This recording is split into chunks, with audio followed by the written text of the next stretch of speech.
Theory that just crossed my mind. So I was thinking about, again, Hong Kong, where this video is being shot, and how it's kind of similar to New York, as I already said, without repeating myself too often, without the character. And then I was thinking of homelessness, because when you think of New York is really often associated with miserable cold winters and lots of crackheads and homeless people, right? And, you know, yesterday when I was in mainland China, I saw the first homeless person, which doesn't mean to say that there aren't lots. It's just that, perhaps they're not visibly, within the public eye. Visible in the public eye, I should say. And when I saw this homeless person, they were in Guangzhou, and they were on the promenades of along the riverside, right? And I just thought, good God, they've really placed themselves in such a way so as to not make the general public feel uncomfortable. You see like a crackhead in the US, like New York, some homeless person, usually they'll be wandering around screaming at themselves. There'll be trash everywhere. They've probably not washed in 1,000 years. They smell like piss.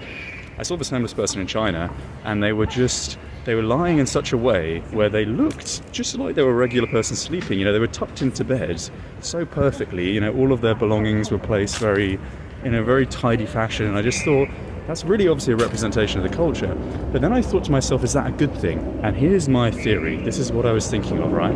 Now, I've seen a few homeless people in Hong Kong as well, and they seem to place themselves in a way, as I said, not to draw attention to themselves.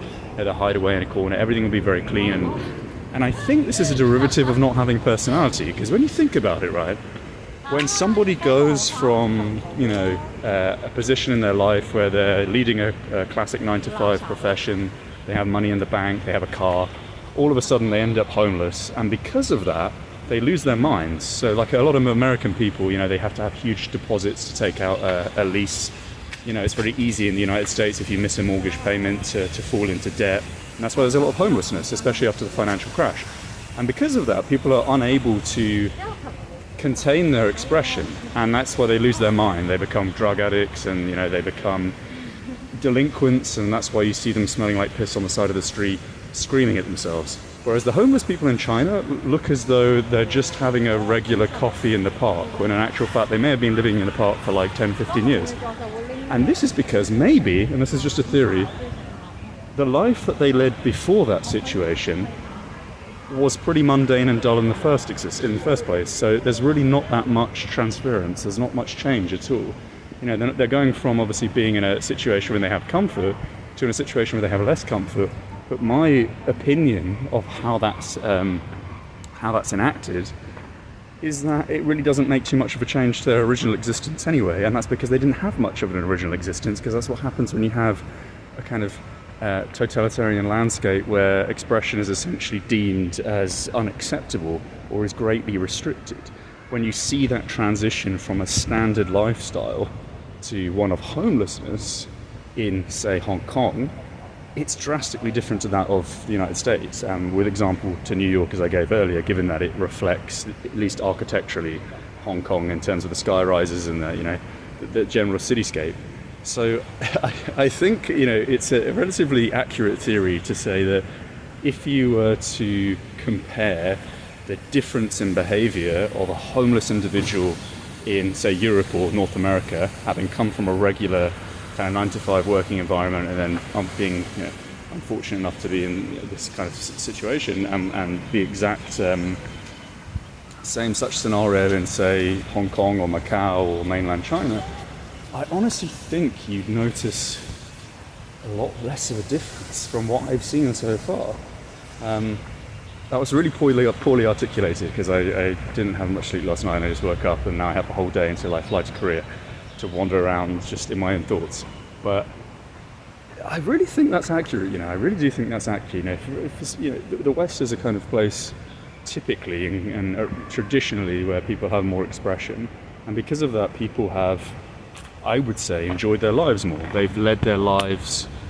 They've led a fuller existence, and to have that then taken away from you and be left out on the street would, I think, entail madness. It would encourage madness. You wouldn't be able to cope with it as much as if you'd already led a pretty dull life. I'll give you an example. Let's say you're a fruit vendor in mainland China.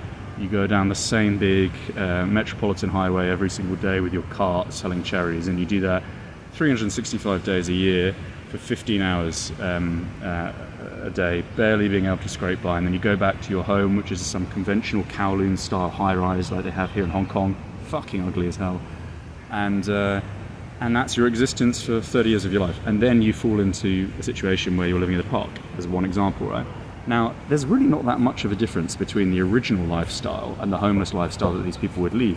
Whereas if I gave an example of, let's say, someone in the United States or Germany or the United Kingdom going from a traditional working role to homelessness, you'd have a massive difference, right? You'd have a lifestyle typically of going on a few holidays each and every year, you know, not working particularly hard. I think that's an accurate stereotype for Europeans and North Americans, especially Europeans. They're not going to work as hard because, you know, the culture isn't, you know, work dependent. It's not about working. You know, we don't have that image obsession of the better the worker, the better the individual. So, you know, you might work 6-7 hours a day, not particularly well, and then you'll go and drink or go to restaurants in the evening, go on your holidays to Tenerife or, you know, wherever else in Spain or Cyprus, all these kinds of hot destinations.